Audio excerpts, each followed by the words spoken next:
রূপগঞ্জে ৭১ টেলিভিশনের সাংবাদিক রিয়াজ হোসেনের উপর হামলায় জড়িতদের দ্রুত গ্রেফতারের দাবিতে বিক্ষোভ ও মানববন্ধন। রূপগঞ্জে ৭১ টেলিভিশনের সাংবাদিক রিয়াজ হোসেনের উপর সন্ত্রাসী হামলার প্রতিবাদে ও জড়িতদের দ্রুত গ্রেফতারের দাবিতে মানববন্ধন ও বিক্ষোভ কর্মসূচি পালন করেছেন স্থানীয় প্রিন্ট ও ইলেকট্রনিক মিডিয়ায় কর্মরত সাংবাদিকরা।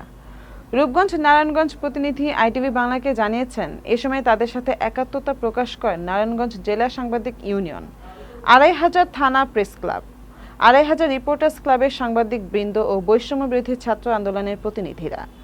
রূপগঞ্জ উপজেলা নির্বাহী কর্মকর্তার কার্যালয়ের সামনে এই কর্মসূচি অনুষ্ঠিত হয়। মানববন্ধনে বক্তারা অবিলম্বে হামলাকারী চিহ্নিত সন্ত্রাসী ফারুক মোল্লা, বাঁধন মোল্লা, ইমন মোল্লা, ফাহিম মোল্লা, সুমন মোল্লা, কাজল সহ জড়িতদের দ্রুত গ্রেফতার এবং দৃষ্টান্তমূলক শাস্তির দাবি জানান। ২৪ ঘন্টার আলটিমেটাম দিয়ে সাংবাদিকরা বলেন, যদি দ্রুত হামলাকারীদের গ্রেফতার করে আইনের আওতায় না আনা হয় তবে সাংবাদিক সমাজ আরো কঠোর কর্মসূচি দিতে বাধ্য হবে। দেখবেন এক ফারুক না রূপগঞ্জের সবাই সর্বোচ্চ নেতা আপনাকে ভয় পাবে, সংগ্রহ করে চলবে, সম্মান দিয়ে চলবে। একটা দুনিয়া সাংবাদিকদের দিকে চোখ তুলে থাকা সাংবাদিকদের উপর হামলার ঘটনায় সন্ত্রাসীদের গ্রেপ্তার এবং আইনের আওতায় এনে শাস্তি দেওয়া হতো, তবে আজকে এই রিয়াজ হোসেন ভাইকেও হামলা শিকার হতে হতো না।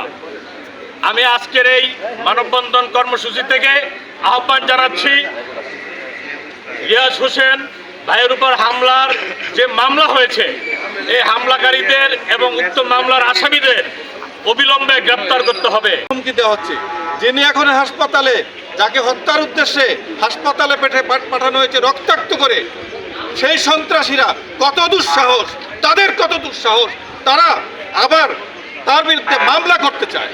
এটার শেষ দেখতে চাই আমরা। কি বলেন আপনারা? আমাদের থার্ড গভর্নমেন্ট, অর্থাৎ তাদের চোখ দিয়ে কিন্তু সরকার নানা কিছু দেখে। সুতরাং সাংবাদিকদের নিরাপত্তা আমাদের কাছে অত্যন্ত গুরুত্বপূর্ণ ইস্যু। আমরা এটাকে অত্যন্ত কঠোরভাবে নিব এবং আমাদের যে শাস্তি, আপনাদের যে দাবিটি রয়েছে সেটি আমরা পূরণ করব।